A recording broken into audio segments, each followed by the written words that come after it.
When you think of Czech Republic and things that are from Czech Republic, you probably think of the Instagram famous trdilník or the goulash that your grandmother found in a Czech recipe book. And you'd be wrong. Neither of those are actually Czech. But in this video, I want to talk about some things that were invented or discovered in the Czech Republic. Hi, I'm Jen from Dream Prague. This is my channel. If you are interested in videos about an American's experience in the Czech Republic, subscribe and hit the bell to get videos from me each week.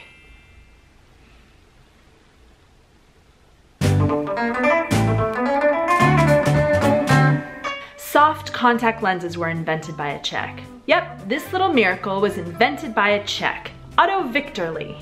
Victorly? They don't pronounce W's, so I'm thinking it's Victorly. Otto Victorly in the late 1950s. He discovered and patented a hydrogel material that could take 40% of water into the material. Before that, they were using hard, tough, rigid contact lenses. Not really comfortable.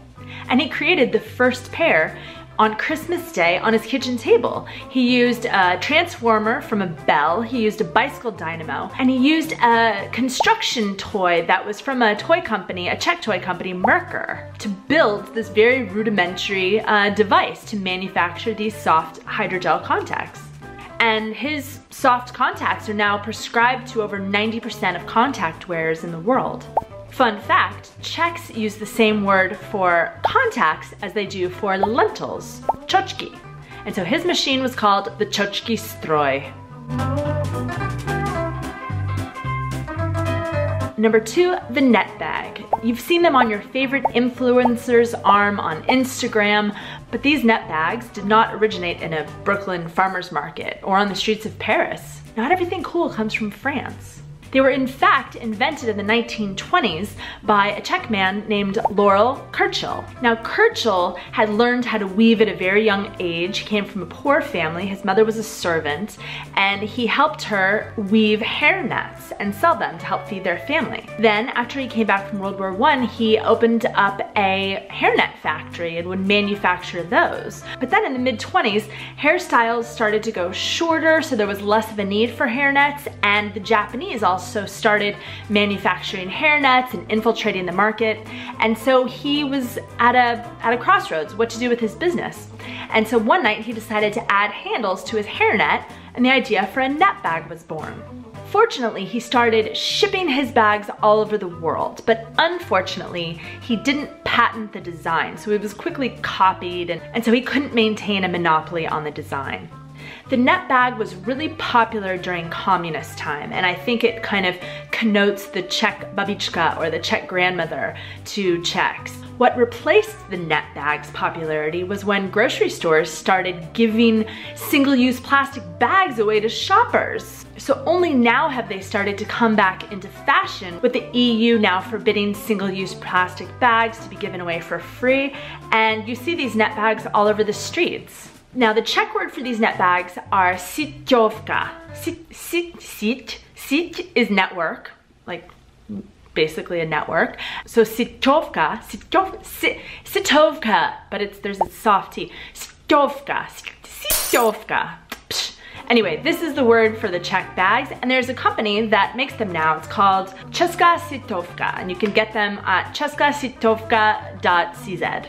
And the goal of this company was to sort of bring back the net bag, and they also source their labor from people who need jobs, people who are older, or maybe there's something prohibiting them from getting a different type of job. So this is a really good company to support. And I'll put the link below. Yes, even the US dollar came from the Czech Republic. But we don't take dollars, so don't bring them.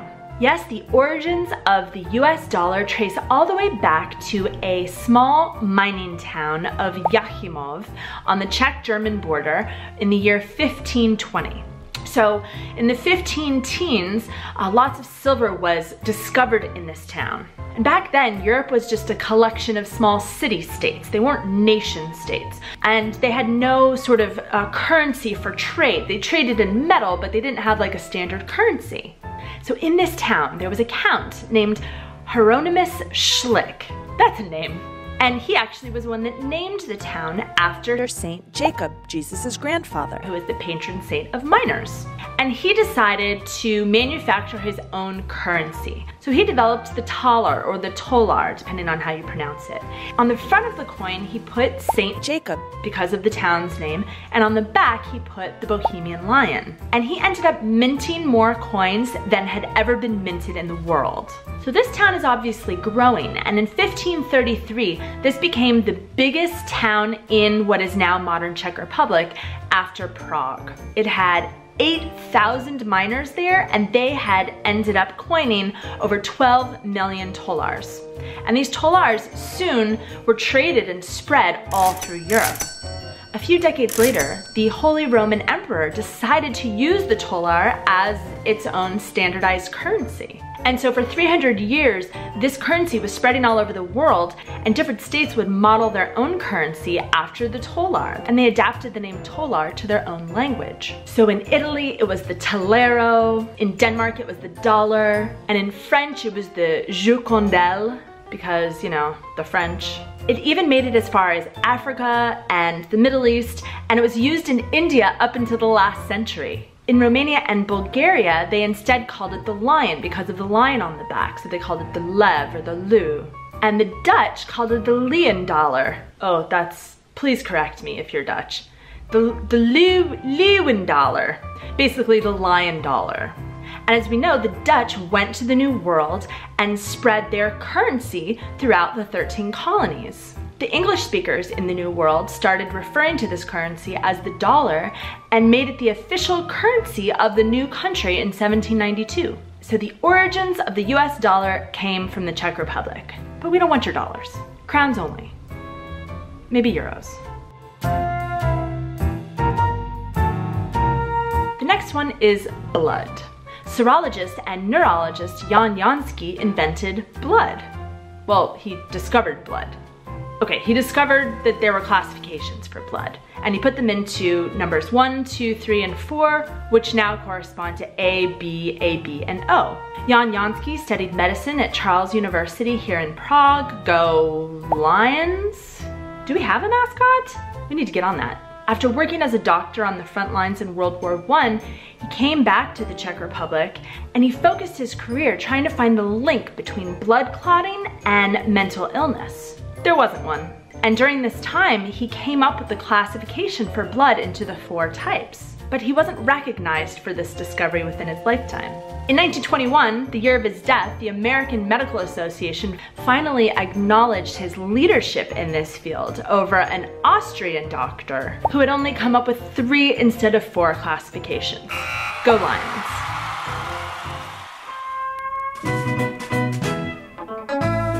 The sugar cube was invented in the Czech Republic.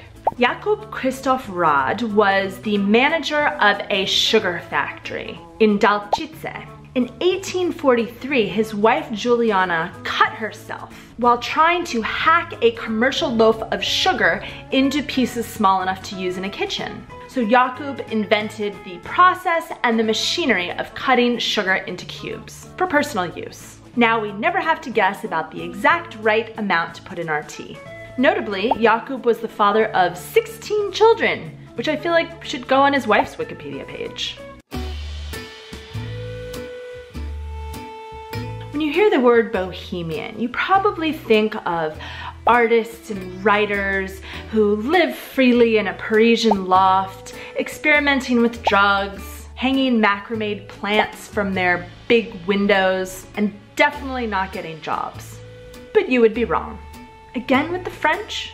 Bohemia is actually a part of the Czech Republic, along with Moravia and Silesia. These are sort of like states, and Prague is in Bohemia. So how did we get this image of this sort of vagabond from the word Bohemian? Okay, France does have something to do with it. In the 1850s, people started showing up in France in caravans, and they weren't respecting sort of the normal culture. They were not getting jobs, they were living freely, etc. Now these were actually the Roma.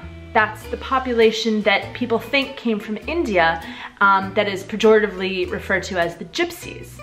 The French thought those were people from Bohemia. They thought they were Czechs because they'd essentially stopped through Bohemia along the way. And people said, "Where'd you come from?" And they said, "Bohemia." And in the 1890s, the Bohemians became famous for this style that we know and their irreverence for society. It was sort of a reaction to the bourgeoisie culture of the times. Again, still not the Czechs. And pretty soon, all the kids wanted to be Bohemians. But those Bohemians, they didn't want to be Czech. I guess the Bohemians would fall into the Tridilnik category of not Czech. So the Czechs really have nothing to do with this one. It was just a case of mistaken identity.